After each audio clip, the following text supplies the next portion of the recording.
de la serie Eligiendo tu Judaísmo. Y como he dicho en cada una de las entregas que preceden a esta, lo que vamos a hablar aquí está fundamentado en todo lo que ha venido diciéndose en las últimas nueve semanas. Aunque si esta es la primera vez que escuchas esta conferencia, va a tener un sentido completo para ti.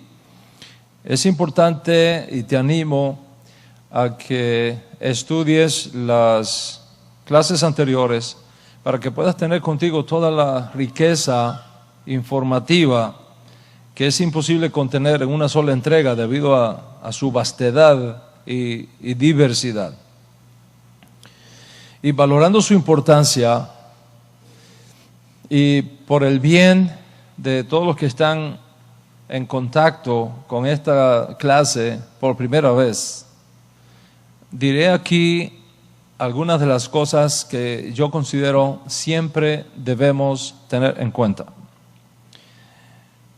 Es decir, esta serie, Eligiendo tu Judaísmo, no sale del aire, no surge sin un contexto, sin una razón, sino como respuesta a una serie de malos entendidos que se dan sobre todo en las comunidades emergentes hoy día, tanto judías como de los justos de las naciones, cuando se concurren ciertos comentarios y se escuchan ciertos comentarios que traen desorientación y que tienen el potencial de causar confusión. Como por ejemplo los que dicen, esto que ustedes están haciendo no es judaísmo, el judaísmo es así, el judaísmo es así, el judaísmo es así. Y entonces los nuevos creyentes emergentes se desorientan y dicen, entonces ¿cómo es? Y existe la posibilidad de que reine la confusión, la desorientación, la perplejidad y por supuesto el desconcierto. Y en esta serie aclaramos estas cosas para que ni la anarquía ni los desarreglos teológicos tengan lugar. El segundo comentario que tiene el potencial de crear desorientación y perturbación entre los nuevos creyentes, especialmente entre los nuevos judíos emergentes de entre las naciones, es el que dice, nuestro judaísmo es el único que existe, el único válido, el judaísmo que ustedes practican no es legítimo, no es reconocido, etc. Y tienes que saber que tanto el primer comentario como el segundo no tiene fundamento alguno. No tiene fundamento alguno. Que no existe en el día de hoy un judaísmo que sea exactamente igual al judaísmo que recibimos de Moshe, ni existe hoy día un judaísmo que sea único y monolítico con excepción de los demás. El judaísmo que nosotros conocemos hoy día en el mundo es el resultado de adaptaciones, es el resultado de contextualizaciones necesarias para hacer relevante en las nuevas condiciones del pueblo la antigua fe. ¿Cómo hacer relevante lo que no cambia de la Torá a las nuevas condiciones sin alterar la esencia del único judaísmo que hemos recibido del cielo a través de Moshe Rabenu desde Sinaí?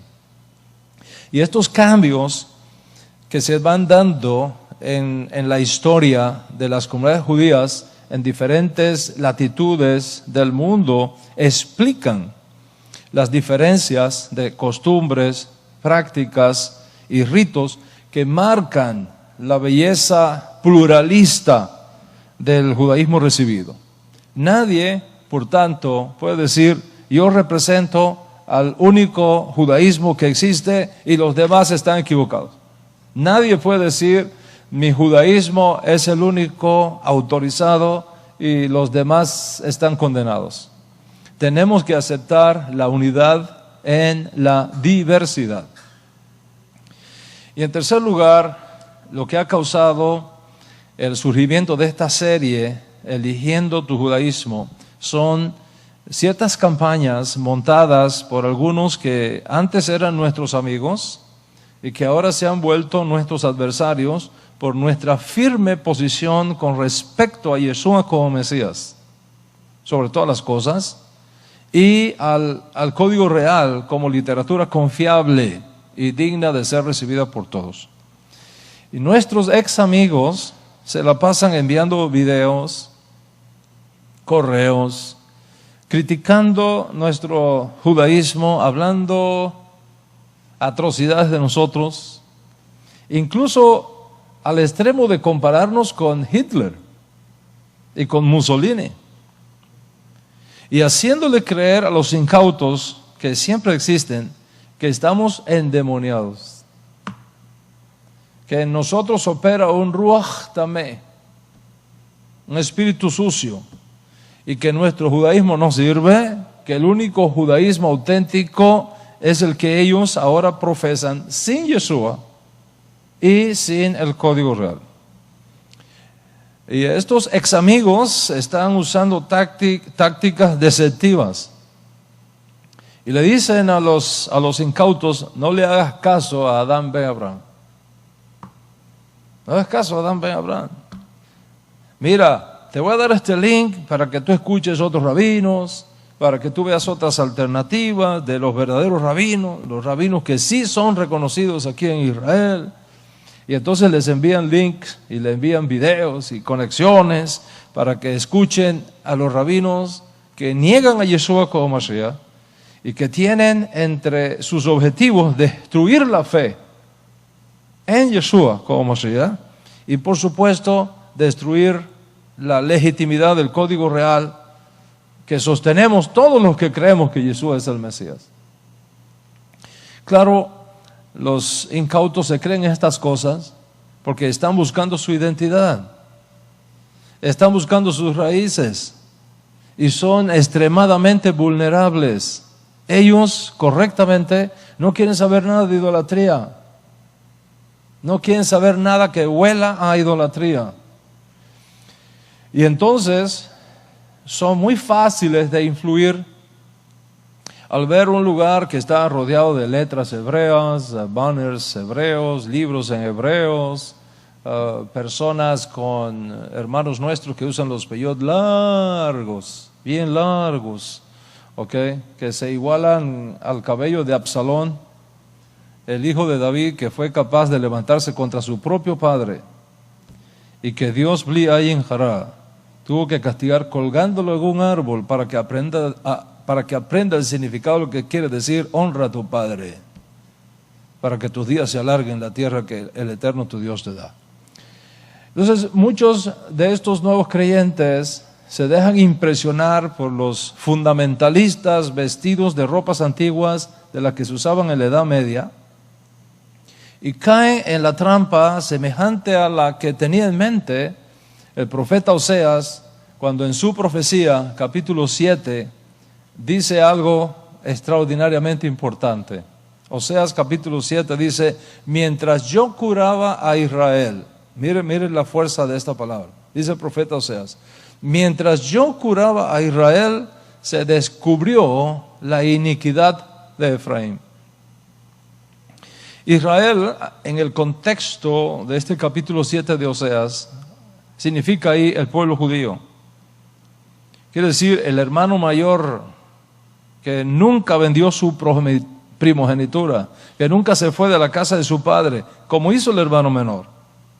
Y mientras Dios está restaurando, bendito sea su nombre, al Estado judío y está sanando a nuestro pueblo judío, dice el profeta, o sea, se va a descubrir la iniquidad de Efraín.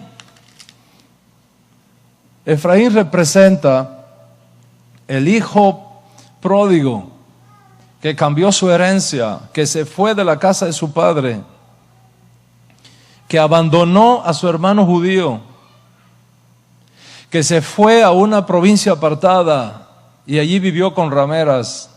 Rameras quiere decir, se mezcló con prácticas idolátricas, se contaminó el alma con el paganismo, la idolatría, la violación de los mandamientos de la Torah. Y dice el profeta Oseas, mientras curaba a Judá, mientras yo estaba curando a Judá, a Israel, al pueblo judío, se descubre la iniquidad de Efraín. ¿Y cuál es el problema que el profeta Oseas ve en Efraín? ¿Quién es Efraín? Efraín representa al hijo de Israel que pierde su identidad judía, que pierde su identidad hebrea, que se mezcla con los pueblos de la tierra. Efraín vino a ser representativo de la monarquía del norte de Israel, que se separó de la casa de David y luego fue enviado a un exilio donde se mezcló con los pueblos idólatras de la tierra. Y cuando estudiamos al profeta Oseas, nos damos cuenta de la tremenda pérdida que tuvo Efraín. Dice la Escritura que Efraín perdió el Shabbat, perdió el Brit Milá, perdió los tefilín, perdió Tzitzí, perdió las fiestas del Eterno, perdió todo lo perdió, se volvió un gentil. Este Efraín es visto desde otro ángulo por el profeta Oseas como un valle lleno de huesos de muertos. Finalmente, dice el profeta Ezequiel, quiero decir, un valle lleno de huesos secos, en la perspectiva que da este otro profeta Ezequiel.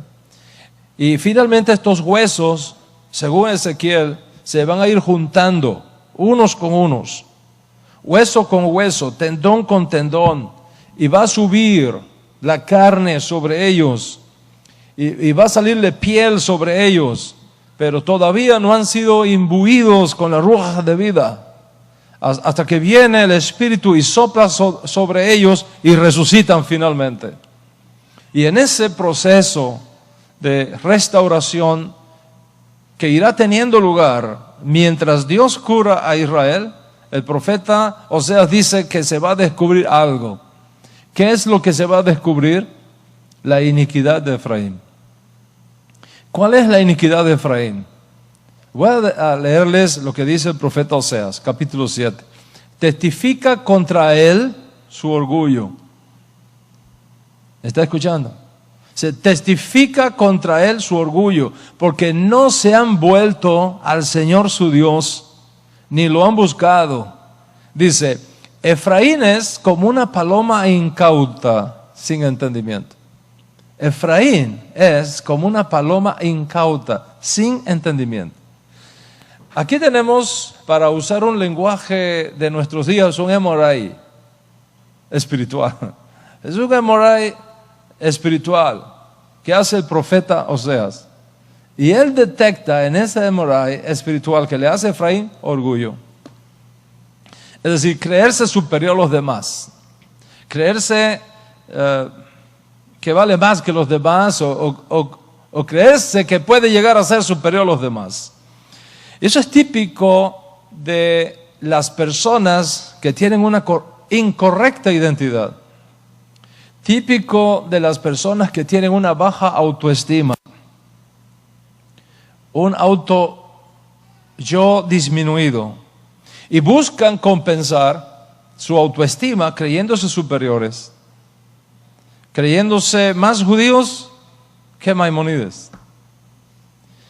Y buscan compensar su baja autoestima golpeando constantemente a los demás y viendo a los demás como un peligro, como una competencia. Se aprenden tres palabras en hebreo o buscan por aquí y por allá en el shopping center de la internet y creen que por leerse un libro de judaísmo ya son más que los demás. Y que los demás no cuentan, que no valen. Y viven golpeando y criticando a los demás. Dice el profeta Oseas, Ki Rafi le Israel benigla avon Efraín. Mientras yo estaba curando a Israel, se descubre la perversión de Efraín. Y la palabra que el hebreo usa ahí es avon. Avon, no la confundas con la compañía que vende bienes de las casas. Avon en hebreo es Ayin Baf Nun Sofit. Ayin Baf Nun Sofit. Es la actitud de yo hago lo que quiera y no pasa nada. Esa actitud, yo hago lo que quiera y no pasa nada. Avon es un tipo de pecado donde a la persona le gusta siempre ir contra la corriente. Un rebelde sin causa. Avon es testadurez de espíritu. Hacer todo lo que está prohibido y que provoca que la Shejinah se aparte de su Neshama y lo deje solo en sus propios caminos y en sus propios pensamientos. Y casi siempre Avon es visto en la Torah en lo relacionado con los valores religiosos. Es irse a los extremos. Y dice el profeta Oseas que el peligro más grande, y esto es muy importante que tú lo sepas, para que te cuides, que el peligro más grande que van a enfrentar las almas judías que emergen de los sepulcros de las naciones, del exilio, es el pecado de Avon, de irse a los extremos. Me hice gentil, me asimilé, eso es un extremo, pero ahora quiero ser ultra ortodoxo. Y ahora quiero ser super hasídico. Y ahora quiero tener solo comida glad, super glad kosher. De tal manera que caemos en esos extremos que son anacrónicos. Y por supuesto, estas cosas que son un peligro tremendo en nuestra generación pueden traer confusión y pueden traer desbalance en todo el proceso de redención que nosotros estamos viviendo. Dice el profeta Oseas que esto es lo que se va a descubrir cuando Efraín observe que Dios está curando a Israel. ¿Y cuál es la raíz de la transgresión identificada como Avon? Orgullo. Orgullo. Esas son las cosas que más tenemos que cuidar del orgullo. El término hebreo que aparece en el texto de Oseas es Geón. Que no lo confundas con Gaón, que quiere decir erudito. El término es Geón. Gimel, Aleph, Baf, Nun Sofit. Geón quiere decir llamar la atención. Geón quiere decir vestir con pompa, con exageración. Que las cosas se vayan de su nivel, exageradamente. Y uno detecta esto cuando llega a ciertos lugares y se encuentra con esta paloma incauta, que es Efraín, y de pronto quieren usar tzitzit. ¿Qué usa tzitzit? Talit, peyot, kipa. Es decir, todos los atuendos externos que han identificado a nuestro pueblo judío por generaciones. Y cuando uno llega le dice, Rabotai, las cosas no son así. Las cosas no son así, tienes que estudiar, tienes que prepararte. Es un proceso. Tienes que venir, tienes que recibir clases. Posiblemente te va a tomar 1 o 2 años de estudio hasta que tú sepas hacer las cosas bien. Para que tengas conciencia de lo que realmente significa ser judío. Que tengas conciencia de lo que realmente significa vivir como yehudí. No estamos apurados. Tienes que aprender, tienes que ser enseñable. Todo tiene su tiempo. Mientras tanto, no uses tzitzit, no uses talit, no uses kippah en la calle, no uses ninguna de estas cosas que son los 5 mandamientos, que son señales de pacto, según ya hemos establecido en otras clases. Entonces, ¿sabe qué pasa? Se enojan con uno. Se enojan. No es que no duela. Yo he ido a comunidades que me han invitado para hablar de esto y me he encontrado 10, 15, 20 hombres usando talit, tzitzit, tefilín, sin brit milá, sin haber hecho su proceso de conversión. Y les he dicho, no, Rabotay, así no es. De ahora para adelante, no me usen nada de eso hasta que ustedes terminen su proceso de conversión. Entonces lo van a poder usar legítimamente. Se enojan conmigo. Se enojan. No es que no duela, yo entiendo que duele, pero va más allá del dolor, es asunto del rechazo. ¿Por qué tengo que esperar? Yo mismo me circuncido. Y se va a un médico que no es un mujer y le dice, aquí estoy, corte todo eso. Y luego me dice, sí, jajam, ya yo tengo el brit milá hecho y todo. Y le digo, no señor, usted no tiene brit milá.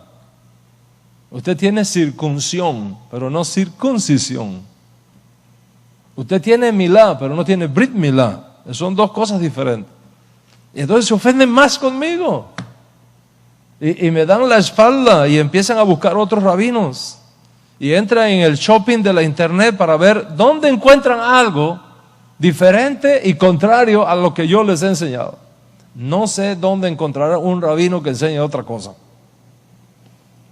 Porque esto es estándar en la casa de Israel. Y no lo hacen con transparencia. Dice el profeta que lo hacen porque adentro del alma llevan una raíz de orgullo espiritual. Dice el profeta, Be'ana Geon, testifica el orgullo, la actitud pomposa, suntuosa, hinchada, la soberbia. Y esto es grave, es un mal que está ahí siempre y del cual tú tienes que cuidarte. ¿Qué es lo segundo que ve el profeta en el alma de Efraín?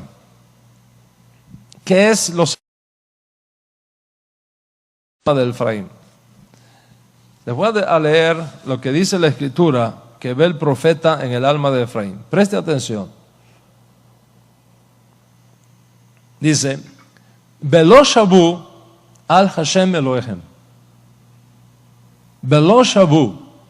No se han arrepentido, no se han vuelto realmente. No han tenido una auténtica experiencia de conversión al Dios de Israel. No han tenido una auténtica experiencia de teshuvah, una auténtica experiencia de haber sido engendrados de nuevo en el lenguaje místico de nuestro Santo Maestro, del agua y del Espíritu. La teshuvah y el orgullo, Rabotay, son opuestos. La teshuvah y el orgullo son opuestos. Donde hay orgullo no puede haber auténtica teshuvah. Y donde hay auténtica teshuvah no hay espacio para el orgullo. Y si al momento de estar escuchando estas palabras, algo dentro de ti comienza a incomodarte y a resentirte, como querer salir corriendo, justo acabas de identificar esa cosa fea que está escondida dentro de ti, esa raíz, y es el momento apropiado para cortar con eso, para desligarte de eso y para ser libre de eso. En otras palabras, tu retorno a la casa de Israel no puede ser con jactancia. Tu retorno a la casa de Israel no puede ser con altivez de espíritu. El hijo pródigo regresa en teshuvah, humillado, reconociendo que no hizo bien, reconociendo que tiene que empezar todo otra vez y que está dispuesto a ser enseñado, corregido y educado de nuevo. ¿Qué más nos dice el profeta?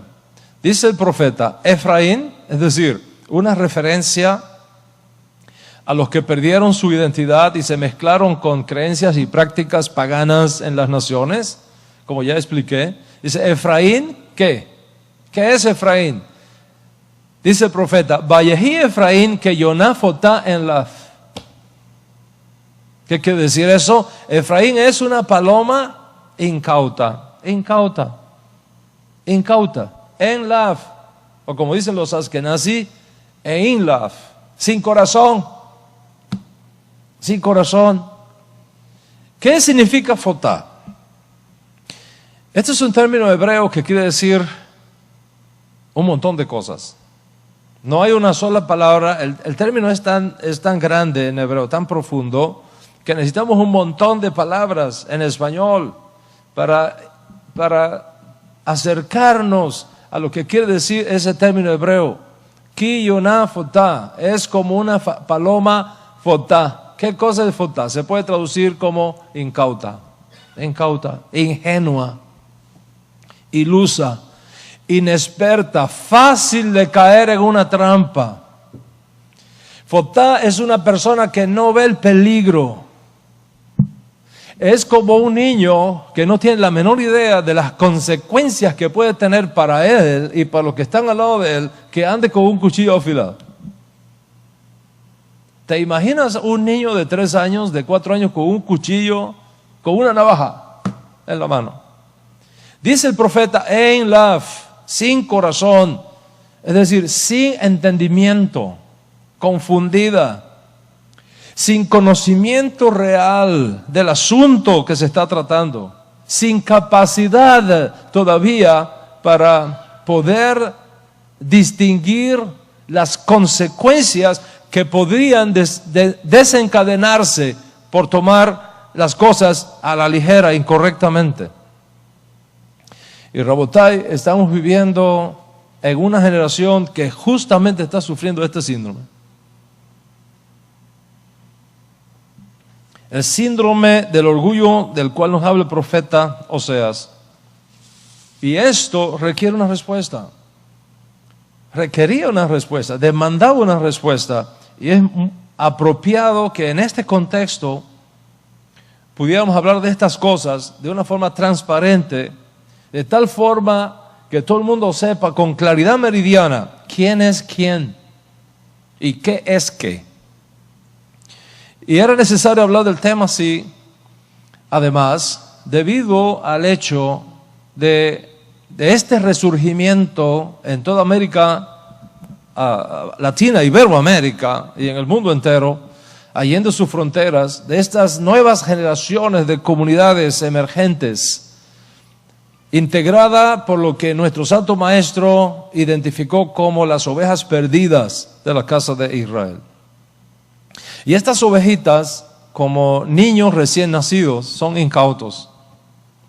No tienen un sólido conocimiento necesario para saber cómo conducirse apropiadamente en los caminos del judaísmo. Porque luego que descubren que el judaísmo bíblico, es la única religión del mundo que puede demostrar histórica y científicamente su origen divino, no entienden por qué hay diferentes judaísmos cuando Dios entregó uno solo. Y por tanto había que explicar que aunque el judaísmo dado por Dios a Israel por medio de Moisés es uno solo, con el paso del tiempo y debido a factores sociales, políticos y sobre todo a las diferentes condiciones de exilio que ha sufrido nuestro pueblo y las diferentes prácticas y costumbres y encuentros culturales que ha experimentado nuestro pueblo en las diferentes latitudes del mundo, se han creado diferentes interpretaciones de ese único judaísmo. En otras palabras, que el judaísmo único que recibimos de Moshe, hoy día, existe en diferentes formas, diferentes ritos, tradiciones y expresiones que demuestran la pluralidad de expresiones de aquel único judaísmo. Somos un solo pueblo, somos una sola Torá, con una sola original revelación, pero con historias distintas, con desafíos diferentes, con realidades únicas, dependiendo del lugar, de las condiciones, del tiempo, de la geografía de nuestra vivencia judía. No es lo mismo el judío en los Estados Unidos que el judío en América Latina. No es lo mismo el judío en América Latina que el judío en la India. No es lo mismo el judío en la India que el judío en África. No es lo mismo el judío en África que el judío en China. Es una sola Torah. Es un solo y único judaísmo original, con sus tradiciones. Y eso nos une a todos los judíos, dispersos por toda la faz de la tierra. Pero al mismo tiempo, debido a las diferentes circunstancias, también nos hace diferentes al resto. Y esto ha causado que hoy no tengamos un solo judaísmo, sino muchas expresiones, ritos y tradiciones de ese único judaísmo. Consecuentemente, era necesario aclarar que hoy día, nadie puede decir, mi judaísmo es el único que existe. Nadie puede decir, mi judaísmo es el único válido. O mucho menos decir, nuestro judaísmo es exactamente igual al judaísmo que salió del monte Sinaí hace 4.500 años. No existe hoy día un judaísmo que sea exactamente igual al que recibimos de Moshe, por la simple razón de que nuestras condiciones han cambiado. Y por lo tanto hemos tenido que hacer innovaciones, hemos tenido que hacer reformas, hemos tenido que hacer adaptaciones, hemos tenido que hacer contextualizaciones para hacer relevantes nuestra única y antigua fe a las nuevas condiciones, sin alterar la esencia del único judaísmo que hemos recibido del cielo por mano de Moshe. Y esos cambios explican la diferencia de costumbres, la diferencia en prácticas, la diferencia en ritos, que marcan la belleza pluralista del judaísmo hoy día. Nadie, por tanto, te puede decir, yo represento al único judaísmo que existe y todos los demás están equivocados. Nadie puede decir, mi judaísmo es el único autorizado y los demás están condenados. Tenemos que aceptar la realidad como es. ¿Y cuál es la realidad? Unidad en la diversidad. Esa es la realidad. Y basado en todo lo que hemos estudiado hasta aquí, tenemos un judaísmo venido de Moshe, pero diferentes interpretaciones, muchas escuelas de pensamiento, muchas tradiciones. Y es por eso que tenemos judaísmo tradicional, tenemos judaísmo ortodoxo, tenemos judaísmo ultraortodoxo, tenemos judaísmo neoortodoxo, tenemos judaísmo reformista, tenemos judaísmo conservativo, tenemos judaísmo ortoconservativo, tenemos judaísmo reconstruccionista, tenemos judaísmo caraíta, tenemos judaísmo samaritano. Y pare usted de contar. Unidad en la diversidad. Y en las clases previas te mostré el nombre del judaísmo que nosotros profesamos en esta casa, que es el judaísmo netzarita. Y te dije que el nombre de este judaísmo proviene de dos grandes e importantes fuentes. Primero, el Tanaj, Torah, Nevi'im, Ketuvim. De ahí proviene. Y segundo, del testimonio que nosotros encontramos en el Código Real, popular e incorrectamente conocido como Nuevo Testamento. Entonces, a esa interpretación del judaísmo único que recibimos de Moshe, que surge alrededor de la figura de Yeshua min Nazaret y la tradición que resulta de la vida y enseñanza de nuestro Santo Maestro, que fue preservada para nosotros en sus escritos de sus estudiantes originarios, es lo que da pie al nombre del judaísmo que nosotros sustentamos, el judaísmo nezarita. Y es importante que sepas que ese judaísmo nezarita no es algo que nosotros estamos inventando. No estamos inventando. Hace rato que está inventado. Es la continuación de una hermosa tradición que viene precisamente de la vida y del legado del más extraordinario hijo que Israel ha dado al mundo, nuestro Santo Maestro, Yeshua HaMashiach, como nosotros lo conocemos. Incluso hemos estado hablando de la lista de los grandes príncipes nezaritas que sostuvieron ese movimiento y que lo empujaron en los más críticos y difíciles momentos que vivimos bajo aquella época del atropello de Roma y sus continuas campañas de aniquilación de todo lo que oliera a judío y especialmente de todo lo que oliera a la casa de David. Nuestros líderes nezaritas nunca pactaron con Roma y nunca negociaron a Yeshua a cambio de favores temporales.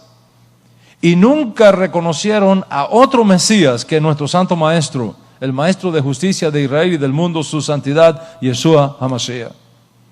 Y es importante que tengas siempre en cuenta que nuestro judaísmo nezarita no es un movimiento cristiano, es un movimiento judío. Es importante que sepas que los postulados del judaísmo nezarita no son postulados cristianos, ni en su teología, ni en sus escritos, ni en su esencialidad. Que el judaísmo nezarita no tiene nada que ver con el cristianismo. El cristianismo vino 300 años después de la existencia del judaísmo nezarita. Y te enseñé que cuando nuestro Santo Maestro se escondió por nosotros, por un tiempo, no nombró un sucesor, como hizo Moshe en sus días. Y todo el mundo aquí sabe que un movimiento no puede existir, no puede sobrevivir si no tiene un líder apropiado que lo dirija. Y Yeshua no dejó un sucesor. Es de esperar que con su ocultamiento físico desapareciera el movimiento nezarita.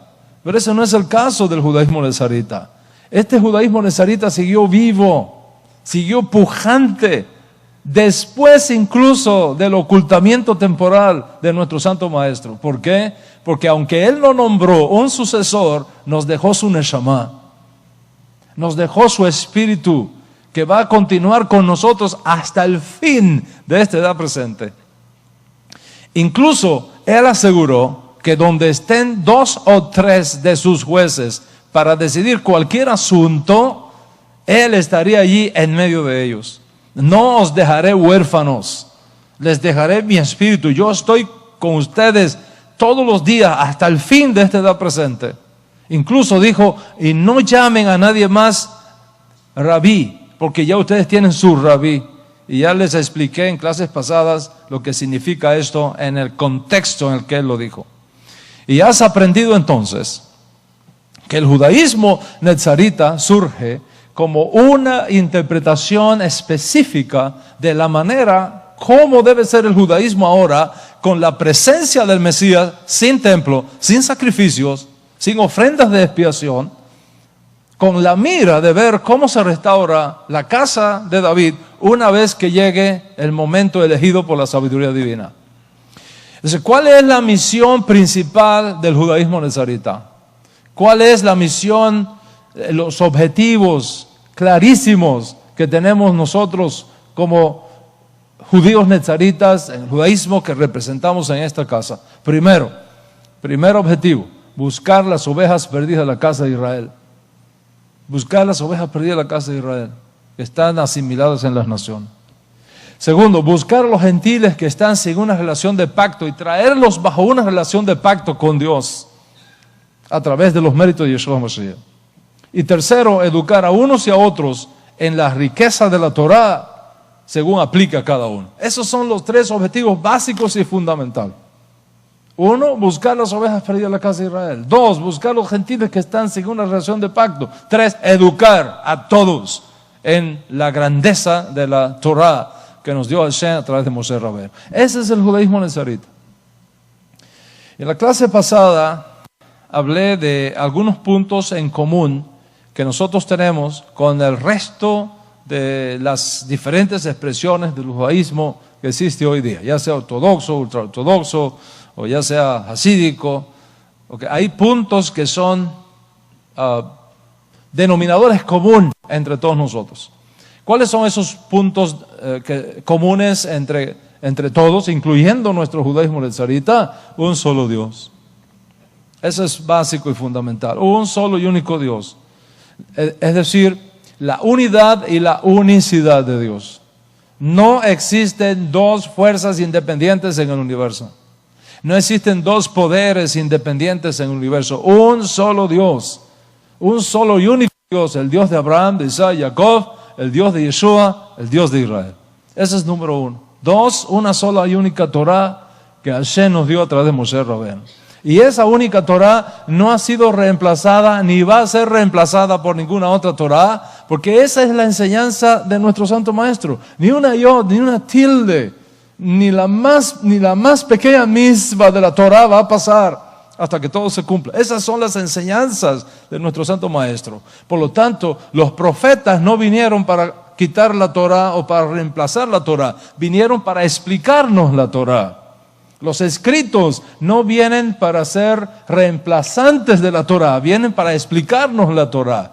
Y el código real no es un reemplazo de la Torah, es una explicación de la Torah estando presente Mashiach. La Torah de Hashem no puede ser quebrantada, dice nuestro Santo Maestro Yeshua Mashiach.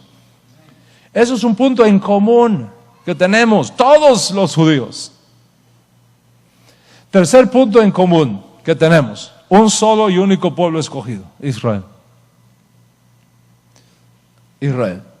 Y yo quiero que usted sepa, con todo el respeto que usted me pueda merecer, si usted no es sionista, esta casa no es para usted. Ahí está la puerta abierta, se puede ir ahora mismo si quiere. Aquí se ama a Israel, se defiende a Israel, am Israel Chai.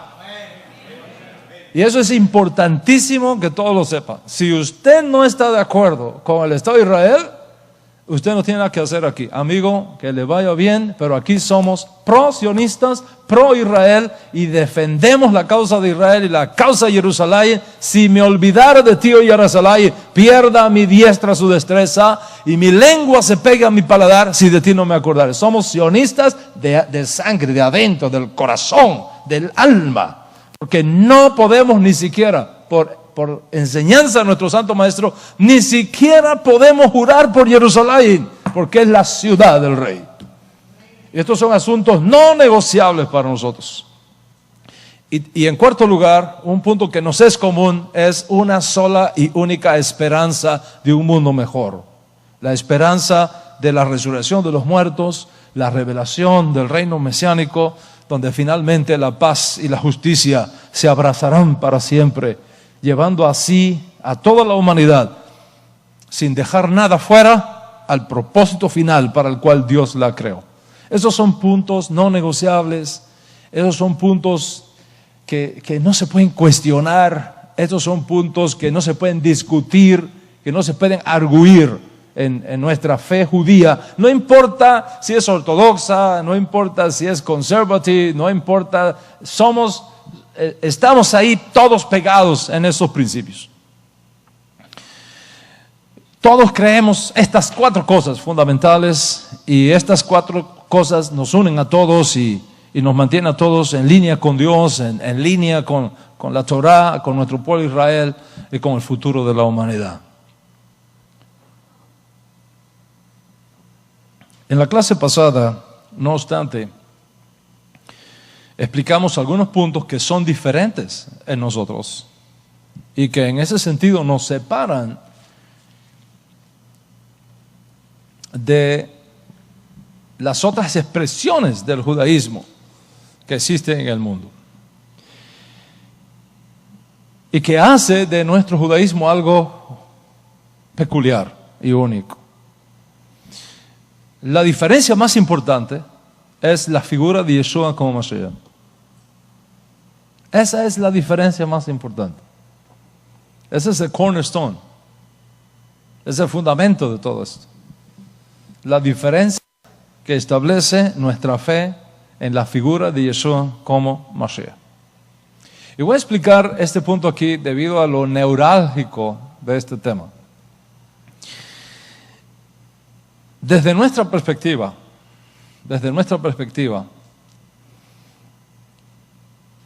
el sufrimiento y la muerte de Mashiach es necesaria en el proceso de la redención. Para la mayoría de nuestros hermanos que no creen que Yeshua sea Mashiach, esto es inaceptable. en la mente del judío tradicional un aspirante a Mesías que muera sin haber cumplido las exigencias que requiere la Torá para el Mesías, no puede ser el Mesías. Y como Yeshua murió sin haber cumplido con los requisitos del Mesías, there's no way que ellos puedan aceptar que Yeshua sea Mashiach. Esa es la situación que hay. ¿Y cómo es la respuesta netzarita a eso? Cuando nosotros decimos que el Mesías no puede morir hasta que cumpla todos los requisitos del Mesías, estamos hablando de Mashiach ben David. Pero la Escritura habla del Mesías en un rol sacerdotal. La Escritura habla del Mesías cuyo sufrimiento y muerte son necesarios en el proceso de la redención. Y consecuentemente, nuestra fe en Yeshua como Mashiach es incuestionable. Por tanto, la presencia del Mesías entre nosotros nos impone ciertos criterios y ciertos principios que son diferentes al resto del judaísmo que no reconoce todavía a Yeshua como Mashiach. En las otras expresiones del judaísmo que hemos estudiado no conocen todavía que Yeshua es el Mesías. En nuestro judaísmo nazarita hemos encontrado y tenemos al Mesías, del cual hablaron Moshe y hablaron los profetas, Yeshua HaMashiach. Y esto hace una enorme diferencia. Y así como la unidad y la unicidad de Dios no son negociables para nosotros, Yeshua tampoco es negociable para nosotros. Y así como la Torá de Moshe es un asunto no negociable para nosotros, así Yeshua tampoco es negociable para nosotros. Y así como la legitimidad del derecho a la existencia del Estado de Israel es un asunto no negociable para nosotros, Yeshua tampoco es negociable para nosotros. Y así como nuestra firme creencia en la resurrección de los muertos y el mundo por venir no es un asunto negociable para nosotros, tampoco Yeshua es un asunto negociable para nosotros. Entonces, si tú quieres un judaísmo sin Yeshua, este no es el lugar para ti. Este no es el lugar para ti. Nosotros no cambiamos a Yeshua por un gallo, ni cambiamos a Yeshua por una fogata, ni cambiamos a Yeshua por un viaje a un sepulcro distante. Y en la clase pasada enfatizamos algunas diferencias que van incluso más allá de nuestra convicción de Yeshua como Mashiach. Y en ese sentido subrayamos esas diferencias en términos, primero, categorización del origen de las almas. Es decir, nuestro judaísmo nezarita niega rotundamente el racismo espiritual. Todos los seres humanos hemos sido creados iguales por Dios. Todos los seres humanos hemos sido creados iguales por Dios. ¿Por qué? Porque dicen nuestros libros nezaritas, dicen de una sola sangre, de una sola neshama, Dios hizo todo el linaje humano. De una sola neshama, de una sola sangre. Segundo, destrucción de lazos familiares. En el judaísmo nezarita se distancia totalmente la idea de que hablar o relacionarte con tu papá o con tu mamá o con tus hermanos que no creen como tú te traspasa un ruach tamé, un demonio, un espíritu inmundo. Y por lo tanto, al momento que tú haces tu retorno como judío, tú tienes que darle espalda completamente a tu papá, a tu mamá y a tu familia. Esos no son valores que se manejan en esta casa. Tercero, en términos de méritos para sacar tu alma del Geinón y asegurarte una entrada en el mundo por venir. Y yo lo dije y lo repito, si tú quieres un judaísmo que te imponga tener que viajar a algún lugar distante de la tierra para rezar ante la tumba de un sadi que murió, para que esos rezos y esos ritos que se hacen allí te den la capacidad para resolver todos los problemas que tú tienes en la vida y que te garanticen que cuando bajes al Geinón te saquen de allí del Geinón, etcétera, etcétera, y que se resuelvan así todos tus problemas financieros, de salud, como es enseñado en algunos lugares. Entonces el judaísmo nazarita no es para ti, porque aquí no creemos esas cosas y no enseñamos esas cosas. En cuarto lugar, en términos de defensa del Estado de Israel y del pueblo de Israel, como ya he explicado, el judaísmo nazarita cree firmemente en la resurrección del Estado de Israel. De este Estado de Israel moderno es obra del cielo. Es obra del cielo. Principio de una serie de eventos que nos van a llevar a nuestra redención final y definitiva. Y es por eso que tú no vas a encontrar aquí manifestaciones en contra de Israel. Y aquí no vas a ver a ninguno de nosotros quemando banderas de Israel. Y no vas a ver a ninguno de nosotros yendo a Gaza a reunirnos con los líderes de Hamas para decirles, you are right. Ustedes son los que tienen derecho a gobernar en Israel y a abogar por el desmantelamiento del Estado de Israel. No vas a encontrar a ninguno de nosotros en ese juego. Eso para nosotros es un asunto no negociable. I have to hold myself talking about that. Es una absoluta vergüenza. Una absoluta vergüenza. Que en medio de una guerra donde está en juego la existencia de nuestras familias en Israel, de nuestros hijos y nietos en Israel, rabinos ortodoxos estén visitando a Gaza y se reúnan con los líderes Hamas para justificar su guerra contra nuestro pueblo. Si tú quieres ese tipo de judaísmo que anda jugando al gambito, por el día con Israel y por la noche con Hamas, my friend, the door is there. You can go out immediately for this place. This is not a place for. Esto es un asunto no negociable en nuestra comunidad, en nuestra alianza y en nuestro judaísmo nazarita. Am Israel Chai. Am Israel Chai. En quinto lugar, en relación con ciertos principios éticos. Nuestro judaísmo, Rabotai, con todo el respeto que nosotros reconocemos que todo el mundo tiene a hacer las elecciones de su corazón, voy a decir algo. Y no es una idea mía, ¿okay? No estoy diciendo nada nuevo aquí. Es algo que lo creo, que ha sido dicho antes que yo, basado en lo que nosotros encontramos en la Torah. Es posible que yo no esté de acuerdo en las decisiones que tú tomes.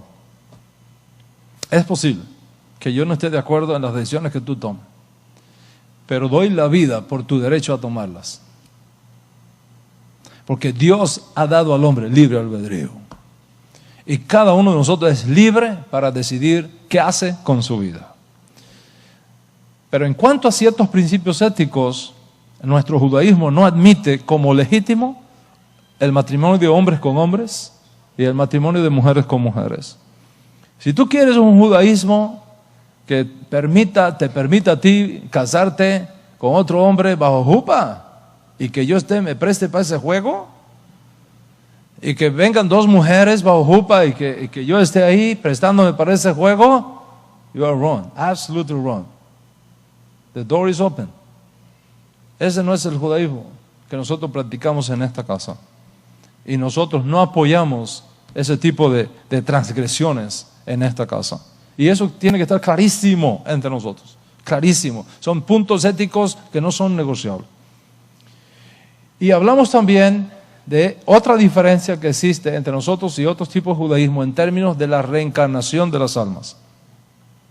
Si tú quieres un judaísmo donde se cree en la reencarnación de las almas y tú tengas que vivir en la esperanza de elevarte más y más en sucesivas reencarnaciones, es decir, que si tú te mueres y como no perfeccionaste todos los mandamientos, Dios te envía de nuevo a la tierra en otro cuerpo, sea un cuerpo de un ser humano o de un animal, para que te perfecciones aquí, para que te perfecciones allá, hasta que termines, nadie sabe cuánto, ese ciclo de perfección.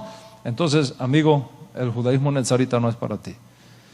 Lo sentiré mucho, tal vez tú te puedas ir con otros grupos de judaísmo, otras expresiones del judaísmo que creen todas esas cosas, pero aquí no lo vas a encontrar. Aquí no vas a encontrar ese tipo de creencia, porque creemos que eso es totalmente contrario a la Torah y totalmente contrario al sistema de expiación que contiene y exige la Torah. Yo no me imagino a Moshe Rabenu visitando a Uman para que el rabí Nachman le mejore su alma y lo encamine al Gan Eden. No me lo imagino. No me lo imagino. No podría nunca aceptar que Moshe Rabenu, quien él mismo hizo una fiesta para su suegro no judío y se sentó a comer con él, está enseñando que las almas de los gentiles proceden de Satanás y que no podemos tener relaciones con nuestras familias que no creen igual que nosotros. No podré aceptar nunca, jamás podré aceptar que el hombre que escribió: no te acostarás con hombre como si fuera mujer y no te acostarás con mujer como si fuera hombre, venga a oficiar una boda de mismo sexo bajo jupá. No puedo concebirlo. Es posible que estas cosas que yo estoy diciendo hoy no le guste a algunos. Es posible que no le guste a algunos. Ni de los de allá ni de los de acá. Es posible. De los de allá, bueno, es entendible. De los de acá es un poquito menos entendible. Pero yo quiero hacerte esta pregunta. ¿Cómo puede uno quedarse callado cuando está el juego, el destino de una generación?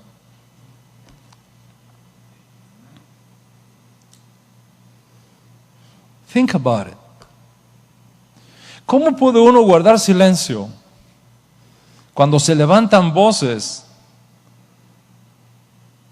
con campañas virulentas contra nuestro Santo Maestro y contra los que seguimos sus enseñanzas, acusándonos de asesinos de almas, de mentirosos semejantes a Hitler y a Mussolini? ¿Cómo podemos quedarnos callados?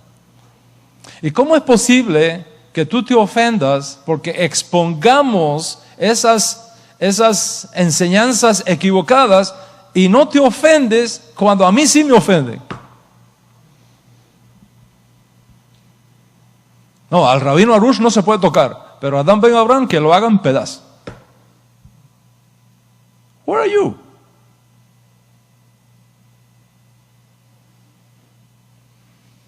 Who you are? ¿En qué lado tú estás? Ese es un tiempo de definiciones. Y yo no quiero aquí a nadie en esta comunidad, ni en ninguna de las comunidades de nuestra alianza, que tenga el corazón dividido. O estamos con Yeshua o no estamos con Yeshua. No podemos tener un pie en Breslov y un pie en el judaísmo nezarita. O enseñamos la doctrina Breslov o enseñamos la doctrina nezarita. No podemos estar enseñando cosas mezcladas.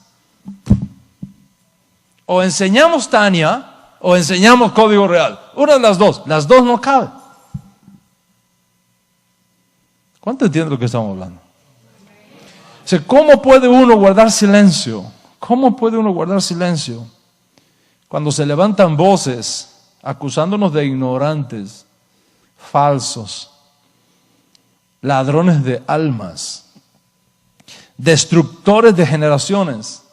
Porque enseñamos que no hay otra persona con méritos suficientes para llevarnos al mundo por venir que los que ha provisto para nosotros Yeshua Mashiach.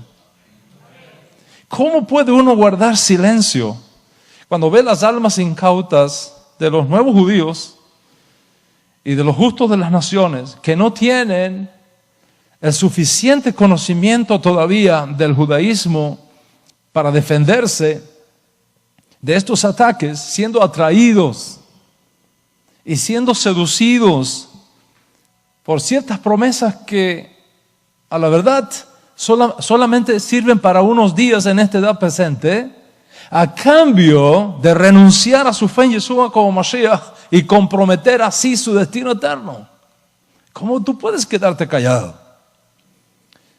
¿Cómo puede uno guardar silencio para estar políticamente correcto cuando te están vendiendo un vino que contiene cianuro escondido adentro?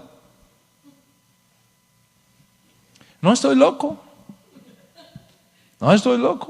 Estoy hablando palabras muy claras, nítidas como la luz.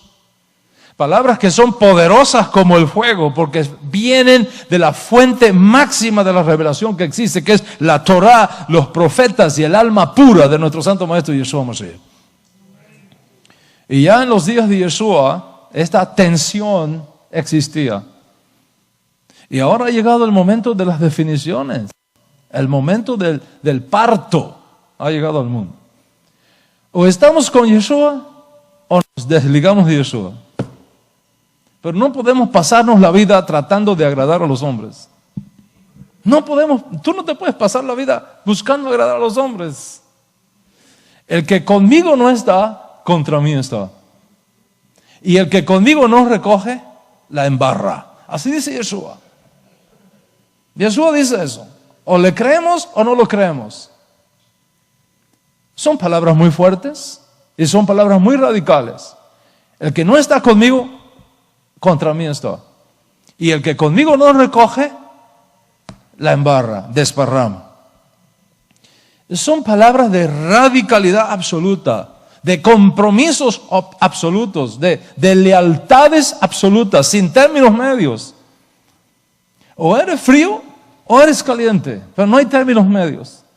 O estamos con Yeshua o nos desligamos de Yeshua. Pero no podemos pasarnos la vida buscando ser recibidos, buscando ser reconocidos por los hombres, mendigando aceptación, mendigando amor, mendigando reconocimientos, al tiempo que comprometemos nuestros principios y nuestra fe en Yeshua como Mashiach, ya sea callándonos frente al terrorismo espiritual de nuestra generación o haciéndonos cómplices para estar políticamente correctos. Y te dije que ya en los días de Yeshua esta tensión existía. De hecho, nos informa el Código Real que muchos líderes de muchas comunidades en los días de Yeshua habían dado la orden que todo yehudí que fuera sorprendido creyendo en Yeshua fuera expulsado de la comunidad. Desde los días de Yeshua. Y el Código Real nos dice más todavía. Nos dice que incluso muchos Kohanim, sacerdotes, reconocían a Yeshua como Mashiach, pero no lo decían porque amaban más la gloria de los hombres que la gloria de Dios. Amaban más la gloria de los hombres que la gloria de Dios. Y Rabino Shaul escribió: si tú buscas agradar a los hombres, tú no puedes ser siervo de Dios. Si tú buscas agradar a los hombres, entonces ya tú no eres siervo de Dios. Entonces mi pregunta en esta conferencia para ti es: ¿a quién estás buscando agradar? ¿A los hombres o a Dios? ¿A quién sirves? ¿A los hombres o a Dios? ¿A quién vas a tener que dar cuenta de tus hechos? ¿A los hombres o a Dios? ¿Y de quién vas a recibir tu recompensa en el día final? ¿De los hombres o de Dios? ¿Qué tipo de judío quieres ser? ¿Uno que es reconocido por los hombres o uno que es reconocido por Dios? ¿Dónde están tus lealtades? ¿Con los hombres o con Dios? ¿Para qué quieres hacer tu conversión al judaísmo nezarita? Tenemos un grupo precioso de almas, de judíos emergentes que están haciendo su proceso de conversión en esta comunidad. Son como 30 que están haciendo su proceso de conversión. Todas las semanas tenemos clases con ellos. Y se van integrando de a poco a la vida judía. Y yo quiero preguntarte, ¿para qué tú quieres hacer tu conversión al judaísmo nezarita? ¿Para agradar a los hombres o para agradar a Dios? ¿Por causa de los hombres o por causa de Dios? ¿Para ser reconocido de los hombres o por haber sido aceptado ya por Dios? En los días de Yeshua ya estaban marcadas seminalmente las cosas que tenemos que esperar para el momento del parto. Y nos dice el Código Real que en un momento determinado, escuche esto, que son palabras muy, muy importantes. Dice el Código Real que en un momento determinado, muchos de los que en un principio se pensaba que eran discípulos de Yeshua, lo abandonaron. Lo abandonaron y se fueron. ¿Por qué le dejaron? ¿Por qué lo abandonaron? Porque Yeshua estaba hablando palabras muy fuertes. Muy fuertes. Yeshua dijo: nadie puede venir a mí si el Padre no lo trae. Nadie puede venir a mí si el Padre no lo trae. ¿Qué quiere decir eso? Es decir, si tú no tienes una buena relación con Dios, olvídate, tú no puedes venir a mí. Nadie puede venir a mí si el Padre no lo trae. Nadie puede venir a mí si el Padre no lo trae. Si el Padre no lo trae. Y yo le voy a resucitar en el día postrero. Yo le voy a resucitar en el día postrero. Y cuando oyeron esa palabra, se fueron. Regresaron a su antiguo grupo y ya no andaban con él. Entonces Yeshua llamó a sus discípulos y les dijo estas palabras: ¿se quieren ir ustedes también? ¿Se quieren ir ustedes también? Ellos se fueron. ¿Se quieren ir ustedes también? Gracias a Dios. Y para nuestro aliento, hubo un judío llamado Simón que le respondió y le dijo: Adoní, ¿a quién iremos? ¿A quién iremos? Las palabras que vienen de tu interpretación de la Torah son para vida eterna. Y nosotros tenemos emuná y hemos recibido da'at, conocimiento espiritual, para declarar solemnemente que tú eres el escogido por Hashem para ser el Mesías. El mismo Talmid de Yeshua, el mismo discípulo, estudiante de Yeshua, que dijo: ¿a quién iremos? Luego escribió una carta donde él dice que antes del retorno de Mashiach para establecer la edad mesiánica, se va a levantar una generación que negará a Yeshua como Mashiach, apostatando de la fe, y dice, negando al mismo Señor que los rescató, lo van a negar. Y esta es una de las marcas que nos dirán si su retorno está aún lejano en el tiempo o si cada vez está más cercano en el tiempo. Juzga entonces por ti mismo y juzga entonces por ti misma qué tan cerca estamos de su retorno. Porque así como pasó en el comienzo, cuando tuvo lugar la primera revelación de Mashiach, así va a ocurrir al final en la segunda revelación de Mashiach, pero potencializadamente, como ha sido siempre la historia de nuestro pueblo. A nosotros nos ha tocado la difícil misión de confrontar los extremismos religiosos de aquellos que nos lanzan las campañas más sucias y virulentas por el solo hecho de ser firmes defensores de la mesianidad de Yeshua y la legitimidad de sus enseñanzas. Y tú que has resucitado de entre los sepulcros de las naciones y te has abierto camino como una tierna planta que busca la luz en medio de los escombros de toneladas de desinformación teológica, estás expuesto a plantarte en cualquier suelo que huela a judaísmo sin conocer los peligros de ciertos pesticidas que están escondidos allí y que tienen el potencial de intoxicarte en tu fe en Yeshua como Mesías. Y por lo tanto tú debes estar consciente de esos riesgos reales que están escondidos en el camino. Y es mi responsabilidad mostrarte todas las opciones para que luego, si eliges un judaísmo donde se te exija desligarte de Yeshua, no puedas decirme nunca que no se te advirtió, que no se te aconsejó.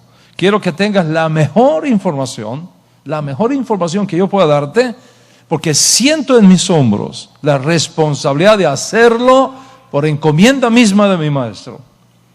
La información es necesaria para que hagamos decisiones correctas.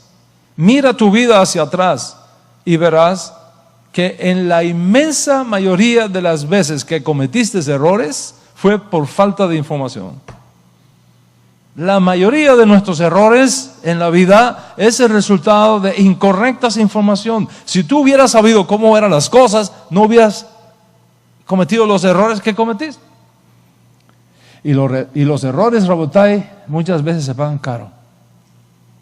Y si eso es cierto en lo relacionado con esta edad presente, imagínate cuánto no será más cierto tratándose del mundo por venir.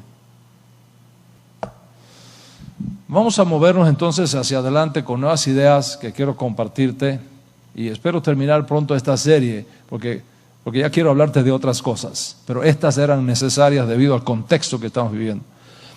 Frente a los hechos que están expuestos delante de ti, deberás también conocer ciertos hechos que tienen que ver con la esencia misma de tu fe nezarita, de nuestro judaísmo nezarita. La primera cosa que quiero compartirte, porque tengo que ser y procuro ser totalmente honesto contigo, es que el judaísmo nezarita es pluralista. Pluralista. Es decir, al igual que el resto de los judaísmos que hemos estudiado, donde prevalece la diversidad, así también en el judaísmo nezarita prevalece la diversidad. Y esto es necesario que lo conozcamos para no caer en la ilusión de que nuestro judaísmo nezarita es igual, exactamente igual a los días de Yeshua. No es cierto. El judaísmo nezarita nuestro del siglo XXI no es igual al judaísmo nezarita de los días de Yeshua. Nuestro judaísmo no es una copia del judaísmo nezarita de los días de Yeshua por la simple razón de que el mundo ha cambiado. El mundo ha cambiado, ha llovido mucho desde aquellos días a los nuestros. Los desafíos que nosotros tenemos hoy día no fueron los desafíos que ellos enfrentaron. Vivimos en dos tiempos diferentes. Muchos hijos de Israel, luego de la división de la monarquía y posiblemente antes, se establecieron en lo que hoy día se conoce como Sefarad. Eso quiere decir que había judíos viviendo en la región que hoy conocemos como España y Portugal, para fechas tan tardías como el siglo X antes de Yeshua, los años 970 a los 930, es decir, hace 3.000 años atrás, casi 3.000 años atrás. Y yo he leído de muchos comentaristas que tienen muchísima base para afirmar que posiblemente Tarsis, la ciudad donde el profeta Jonah quería escaparse para no ir a Nínive, estaba localizada al sur de Sefarad, en la región que hoy se conoce como la ciudad de los Tarteseos, donde hoy día hay una ciudad en España que se llama Cádiz.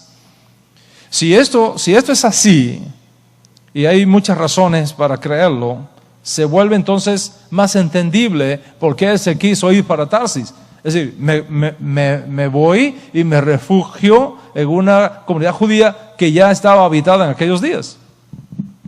Y cuando los romanos conquistaron todas esas regiones, muchos judíos salieron de Israel y se establecieron en esas áreas. Tanto después de la primera revuelta judía en el año 70, como en la segunda revuelta judía en los años 132 a 135 aproximadamente, judíos se establecieron en todas esas regiones. Hay documentación histórica fehaciente sobre eso. Además, muchos judíos que originalmente se habían escondido en África del Norte por los desastres de la primera revuelta, de la segunda revuelta, luego pasaron a Portugal y luego se entraron en la actual España, que en aquellos tiempos, según algunos historiadores, se conocía como Sefarad. Ahí en Sefarad también creció el cristianismo y los judíos tuvieron que intercambiar y vivir entre cristianos. Pero luego, en la península ibérica, entraron los musulmanes. Los musulmanes controlaron la vida en Sefarad por muchos años, quizás 15, 20 años. Y entonces los judíos en España tuvieron que vivir con y entre los musulmanes que gobernaban. Y según eran las circunstancias, así es la manera como reaccionábamos. Entonces el judío sefardí hablaba el ladino, que era la lengua autóctona de la comunidad judía en Sefarad, pero hablaba también el arábigo y hablaba el castellano, las tres lenguas. Las circunstancias entonces del judío sefardí son totalmente diferentes a las circunstancias de los judíos en los días de Yeshua. Los judíos hispanos, en la inmensa mayoría de los casos, todos nosotros que estamos aquí, en la inmensa mayoría de los casos, somos descendientes de los judíos sefardíes, de los criptos sefardíes, de los marranos sefardíes, de los anusín sefardíes, como son conocidos en la historia. Los judíos sefardíes que mantuvieron su identidad judía fueron totalmente diferentes a los judíos que vivieron en la época de Yeshua y que seguían a Yeshua en Eretz de Israel. Los judíos sefardíes criptojudíos, es decir, los que vivían culturalmente una cosa y escondidamente otra cosa, muy parecido a los anusín, que eran políticamente cristianos, pero escondidamente judíos, vivieron un mundo totalmente diferente a los de los discípulos de Yeshua en el siglo I. El criptojudaísmo o el anusim judaísmo es una forma moderna que intenta definir la realidad de los hechos de ciertos y difíciles periodos de la historia judía en Sefarad. En todo caso, el judío sefardí tradicional, como el cripto judío, como el anusín o los nuevos cristianos, como se conocen, constituyen la raíz espiritual de donde procedemos todos nosotros. Y por tanto tuvimos que interactuar con el cristianismo por un lado y tuvimos que interactuar con el islamismo por el otro lado, según fueron dándose los diferentes hechos históricos en diferentes momentos en la historia de Sefarad. Lógicamente, no se puede decir que el judaísmo nezarita de hoy día es igual al judaísmo nezarita del siglo I. Son circunstancias totalmente diferentes, circunstancias incluso desconocidas en el judío del segundo templo, cuando no había cristianismo en el mundo, cuando no había islamismo en el mundo. Por tanto, decir que nuestro judaísmo nezarita es el mismo que de los días de Yeshua es una ilusión. Nosotros no estamos resucitando el judaísmo nezarita de los días de Yeshua. ¿Por qué? Porque las circunstancias nuestras son totalmente diferentes a las circunstancias que los judíos nezaritas vivieron en el primer siglo.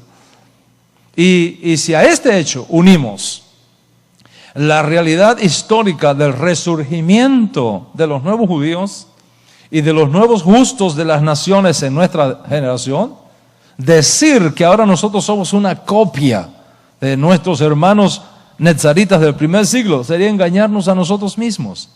¿Qué es lo que tenemos del judaísmo nezarita del primer siglo? Tenemos su legado. Tenemos el legado, tenemos la historia. Tenemos su canción, tenemos su sustancia, pero en condiciones totalmente diferentes.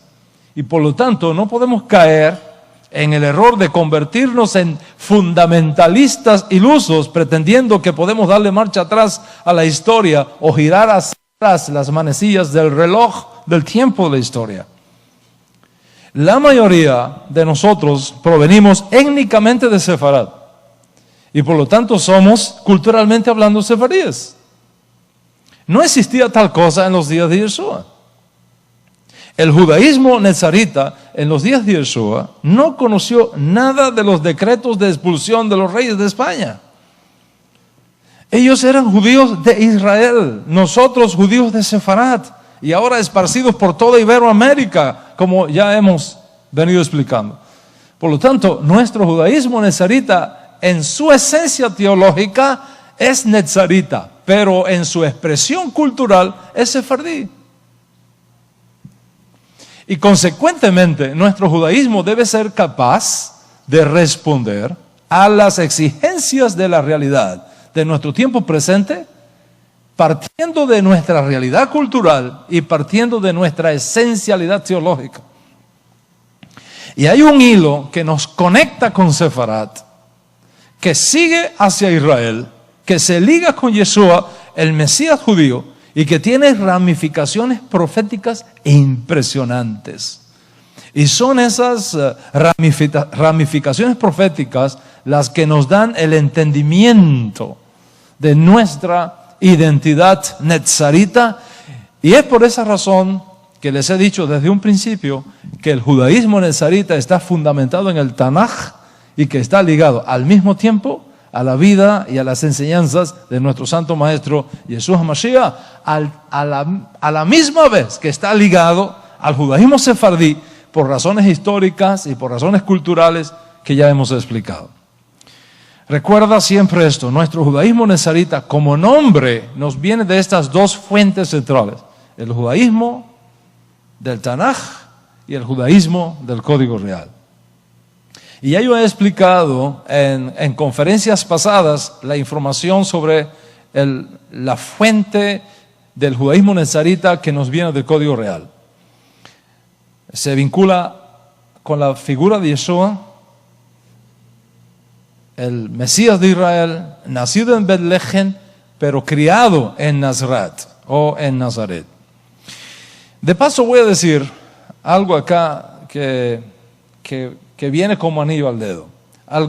Algunos arqueólogos, como James Train, por ejemplo, afirman que Nazaret no se encuentra mencionado en fuentes judías anterior al siglo III después de Yeshua. Y por supuesto, los enemigos de Yeshua toman esa información para decir que ni siquiera esa ciudad existió, que es una ciudad fantasma. En realidad, la falta de mucha evidencia sobre Nazaret no demuestra que no existía, sino cuán poco importante era en los días de Yeshua.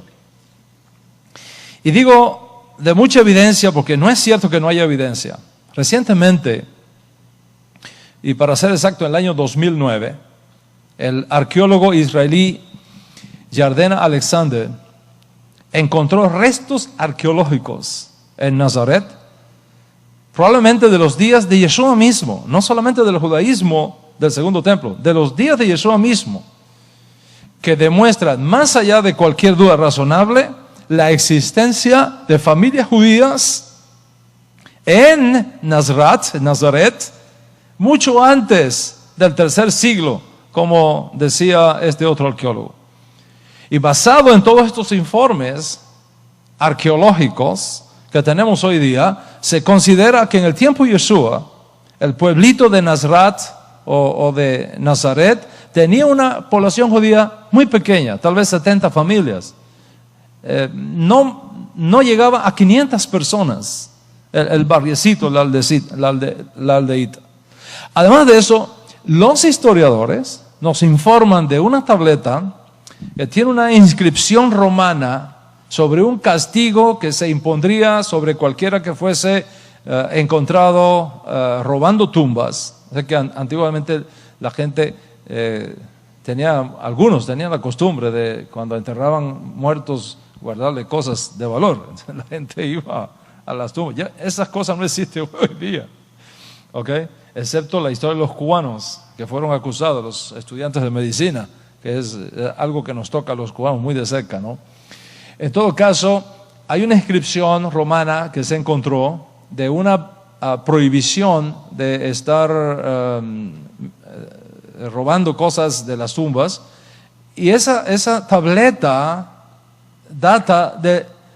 está en la biblioteca de París, en el Museo de París, ¿okay? Esa tableta data del año 50 de nuestra era, es decir, 20 años después de Yeshua y 20 años antes de la destrucción del templo de Jerusalén. Está en la Biblioteca Nacional de París.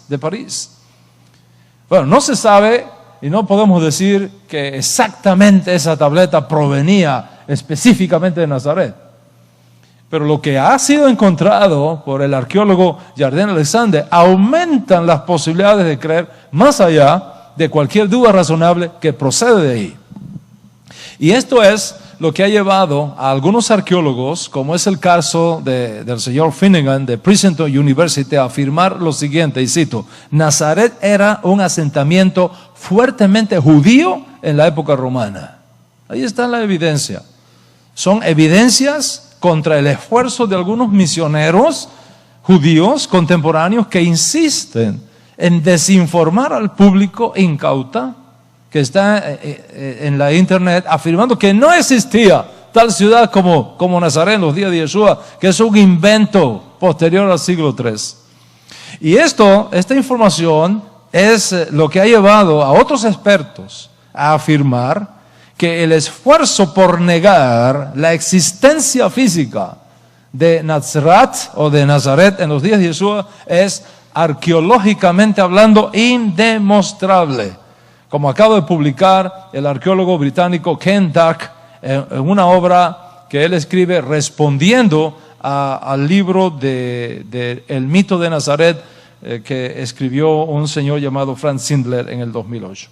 Entonces, cuando uno pone todo esto y cuando uno aclara todo esto, entiendes mejor por qué dije que hay un hilo que nos conecta con Sefarat, que sigue hacia Israel, que se liga a Yeshua como Mashiach y que tiene ramificaciones proféticas impresionantes. ¿Cuáles son esas ramificaciones proféticas impresionantes? Te dije que el nombre de Nazrat o Nazaret viene de dos fuentes. Viene del Tanaj, Torah, Ketuvim y profetas. Recuerden que Tanaj no es una palabra, es un acróstico para hablar de las tres secciones en que está compuesta la escritura hebrea. ¿Okay? Torah, Neviim y Ketuvim. Torah, profetas y los escritos considerados sagrados. Y del código real. Nazrat en hebreo se escribe así, y lo tengo aquí en estas piedritas con las cuales yo juego mis clases de Kabbalah. Ok, aquí están la Nun, ¿verdad? La Nun, la Sadik, aquí está la Sade, ok, aquí está la Sade, está la Resh y está la Taf. Aquí está la Taf. Esas son las 4 letras que componen el nombre de Nazrat. ¿Ok? A ver si son buenos estudiantes. ¿Cómo se llaman? Nun, Sade o Sadik, como dicen algunos. La Resh. ¿Ok? ¿Y cuál es la otra? La Taf. Ahí están esas 4. ¿Ok? Recuerda que las letras hebreas tienen 3 valores. Tienen valor simbólico, tienen valor profético y tienen valor matemático. ¿Ok? Un valor profético significa que cada vez que encontramos, presta atención, un valor profético significa que cada vez que encontramos una palabra hebrea que comparte un mismo shoresh, una misma raíz, con un mismo valor matemático, hay una conexión profética entre ellas. Un valor simbólico es semejante a los símbolos que regulan el tránsito, por ejemplo. Son marcas simbólicas. Tienen un nombre técnico. ¿Okay? Por ejemplo, tú vas a un restaurante y tienes necesidad de ir al baño. Y vas a la zona de los baños. Y no encuentras la palabra hombre o mujer por ningún lugar. Pero ves la figura de una mujer en una puerta y la figura de un hombre en otra puerta. ¿Qué te está diciendo ese lenguaje? Te está diciendo que las mujeres entran por donde está el símbolo de la mujer y los hombres entramos por donde está el símbolo de los hombres. ¿Ok? Ese es el lenguaje, ya uno sabe. ¿Ok? Por ejemplo, nos dice el Código Real que cuando Yeshua murió, el procurador romano colocó un letrero encima de la cabeza, ¿ok? Encima de la cabeza, en 3 lenguas, las 3 lenguas más importantes que se hablaban en los días de Yeshua. El latín, que era la lengua de los decretos imperiales, todos los decretos imperiales en latín, es lógico, es la lengua del imperio de Roma, ¿ok? Está en latín. Estaba en griego. El griego era la lengua franca del turismo, de los negocios en la cuenca del Mediterráneo. Entonces estaba el griego. Y estaba el hebreo, que era la lengua de los judíos en los días de Yeshua. Hebreo y arameo, las dos cosas se mezclaban ahí unas con otras. Más hebreo que arameo, las dos. La gente movía, eso es como el Spanglish de aquí, ¿okay? De la calle 8 en Miami. All right. ¿Qué fue lo que se colocó encima en la parte de arriba del madero donde Yeshua fue crucificado? ¿Okay? Se colocó ahí esa palabra en latín. Les pido perdón a los que hablan latín, pero yo soy peligroso con el latín. ¿Okay? Pero más o menos esto es lo que pusieron encima. Y esos nazarenos, rex, ¿okay? Iudaeron, en latín. ¿Okay? Se abrevia INRI. Se abrevia INRI. En griego, Jesús hanazariots habasileos ton Iudaion. Ese es en griego. Jesús hanazaraios habasileos ton Iudaion. Eso está en griego. Y en hebreo, Yeshua hanazri bemelech hayehudim. Eso está en hebreo. Y todo eso dice una misma cosa. Más o menos eso es lo que dice. Yeshua, el Nazareno, y rey de los judíos. Eso es lo que Pilato escribió.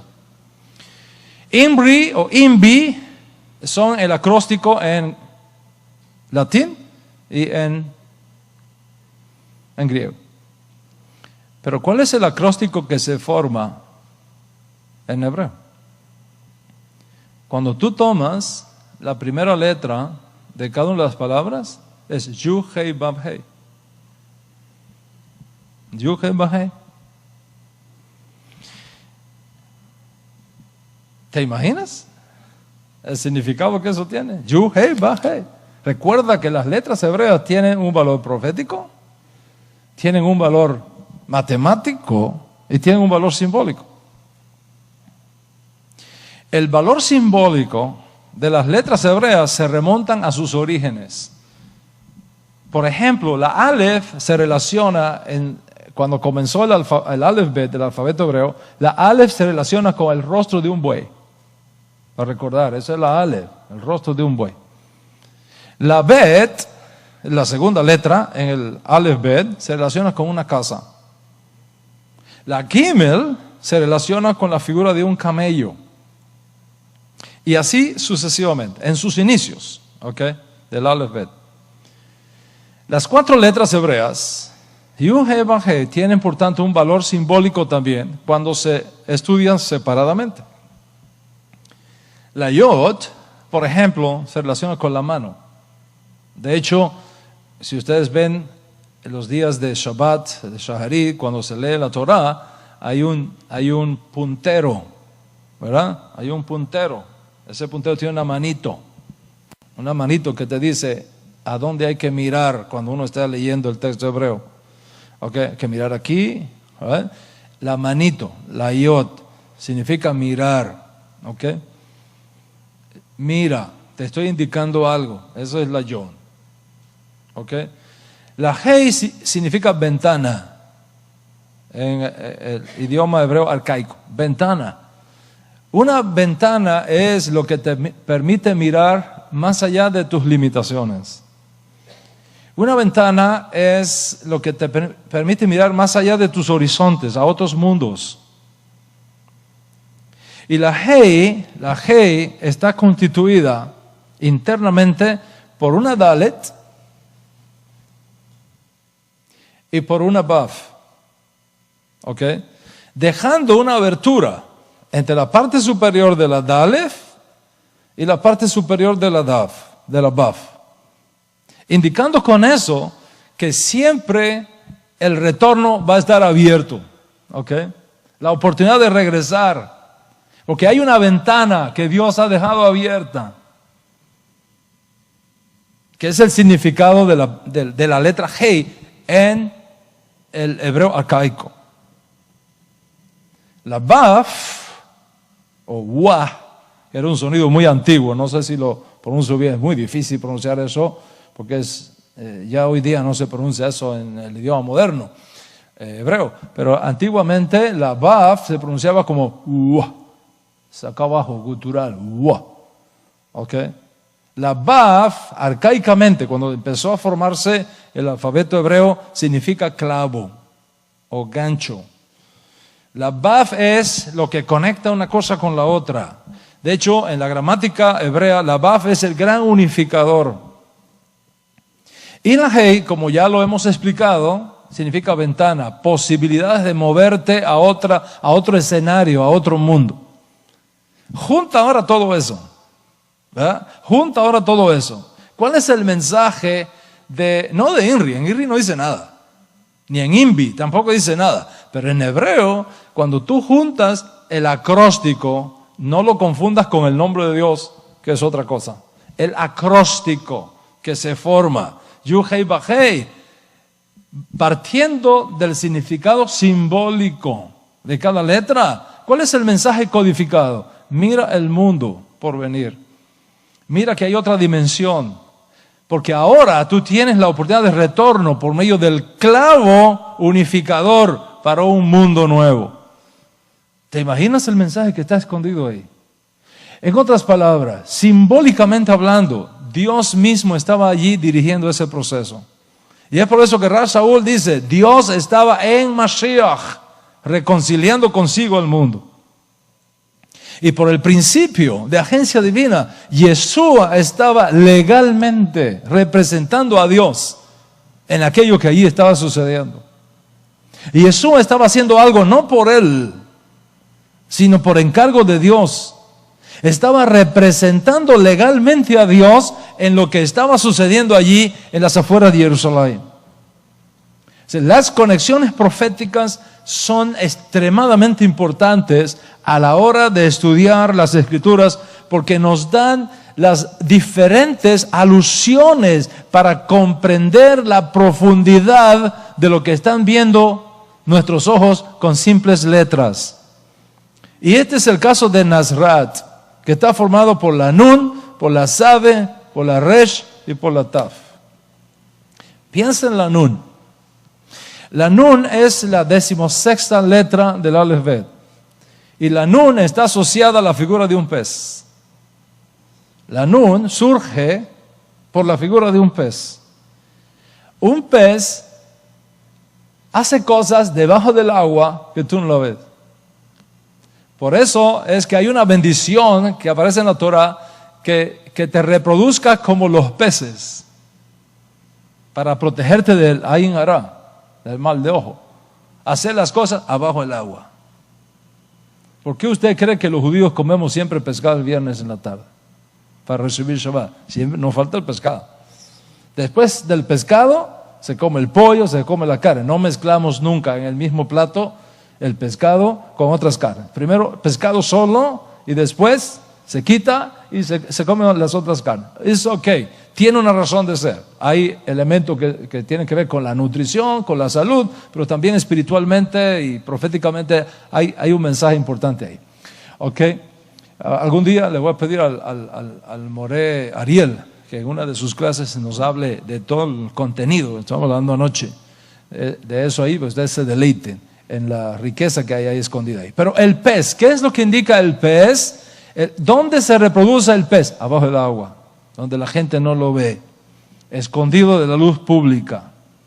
El pez nos está hablando de cosas que ocurren cuando nadie está mirando. Y por lo tanto la Nun está asociada a la idea de algo que cae para traer salvación y redención. La Nun nos habla del Ner, de la luz que representa el alma del hombre. ¿Cuántos están conmigo hasta aquí? Esa es la Nun, solamente la Nun. ¿Okay? La Sade. La Sade está representado por un corchete, o sea, una especie de paréntesis en la historia. ¿Cuándo tú pones un paréntesis? Suponiendo que tú estás escribiendo una carta a tu hijo, a tu papá, a un amigo, a tu esposa, ¿ok? Tú pones una palabra y pones un paréntesis. ¿Para qué tú pones un paréntesis?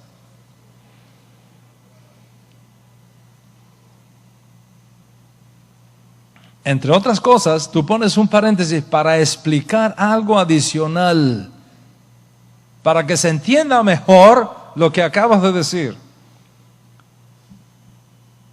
En otras palabras, Dios está diciéndonos, aquí estoy haciendo un paréntesis. Va captando el mensaje que está escondido ahí. La sade es sinónimo de sadik. Quiere decir la vida recta, la vida del justo que trae redención. De hecho, la sade es lo que está detrás de sedaká, de hacer justicia.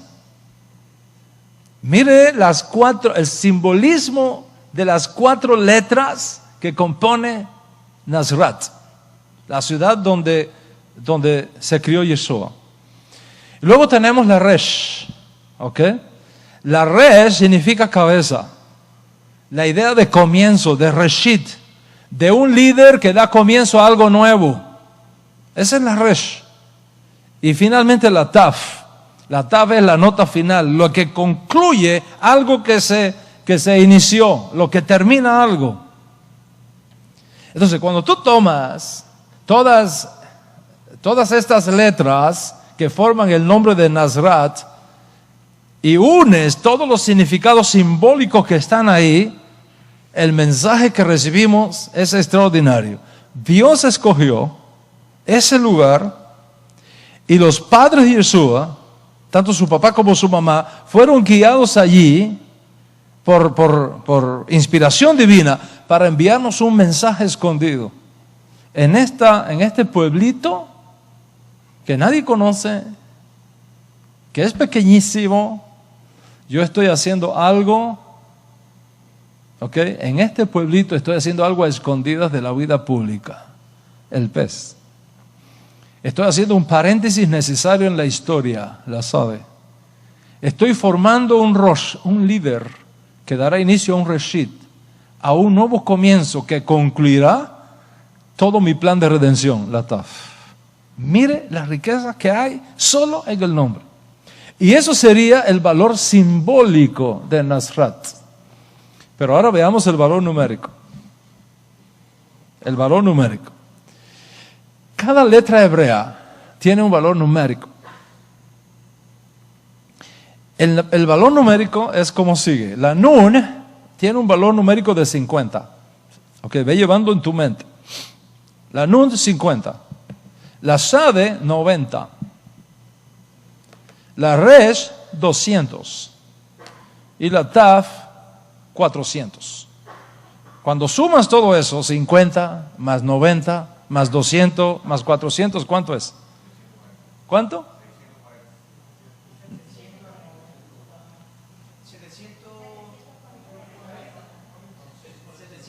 740, right? Suma otra vez, 400 más 200, ¿cuánto es? Más 90 más 50, 740. Ahora vamos a seguir las reglas de la gematría, ¿verdad? Para reducir al máximo, a su más simple expresión. 740 es 7 más 4 más 0. ¿Cuánto es 7 más 4 más 0? 11. Vamos a seguir aplicando la regla de mínima expresión, ¿ok? 11 es 1 más 1. 1 más 1, ¿cuánto es? 2. El número 2, ¿a qué letra hebrea te lleva? A la Bet. Y la Bet es la letra con la cual comienza el primer libro de la Torah, que es el libro de Bereshit. ¿Estás viendo todo el recorrido que estamos cruzando aquí? Si ya empiezas a ver toda la ramificación profética, es como si la Torah nos estuviese diciendo, mira la Bet, que significa casa. Mira la Bet. Y lo relaciona con Nazrat, donde estaba la Bet, donde estaba la casa donde se crió el Mesías. ¿Cuántos se dan cuenta de la importancia que tiene esto? Piensa en esto. Si Yeshua nació realmente en Betlehem, ciudad donde también había nacido su antepasado David, ¿por qué no se conoce a Yeshua como Yeshua de Betlehem? Si él desarrolló un tremendo servicio a Hashem en la ciudad de Kefarnahum, ¿por qué no se conoce como Yeshua de Kefarnahum? ¿por qué se le llama Yeshua mi Nazrat?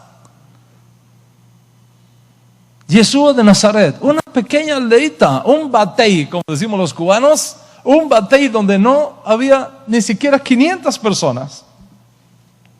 Esta es la razón. Aquí estoy preparando algo a escondido de la vista pública. Es un paréntesis necesario. Estoy formando aquí un líder que dará inicio a un reshit. Y ese líder es el que va a concluir la TAF, todo mi plan de redención. Esto va a ser un nuevo comienzo de la humanidad, un nuevo reshit. Y así como la historia de la creación comienza con la Bet, así he decidido que la historia del mundo por venir comience con la Bet, pero con una Bet diferente a la que comencé esta edad presente. Esta primera conexión, tanto simbólica como numérica, escondida en Netzar, es lo que nos lleva a nosotros a darnos cuenta cómo la sabiduría divina está dirigiendo todo este proceso. La gematría de Nezrat nos está diciendo, miren una casa, pongan atención a una casa, pongan atención a una bet, a una bait. Y esta es la primera conexión profética que resulta cuando unimos el valor simbólico con el valor matemático de Nazrat. Ahora, la segunda conexión profética es más poderosa aún, pero tú tendrás que esperar a la próxima clase. En esa otra clase que Bezrat Hashem tendremos el próximo Shabbat, te voy a mostrar magníficas conexiones proféticas que nos dicen de lo extraordinario que es este principio para valorar la belleza del judaísmo que tenemos, del judaísmo que vivimos, del judaísmo que nos esforzamos en cuidar y engrandecer en la realidad del mundo actual que nos ha tocado vivir. ¿Puede el Eterno, que es bueno, concedernos a todos una semana de paz y de tranquilidad?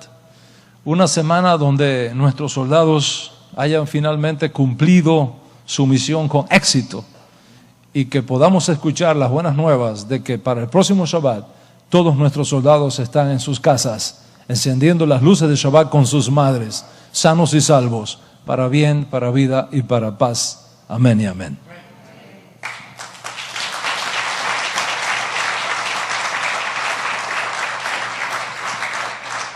Vamos a estar en pie un momentito para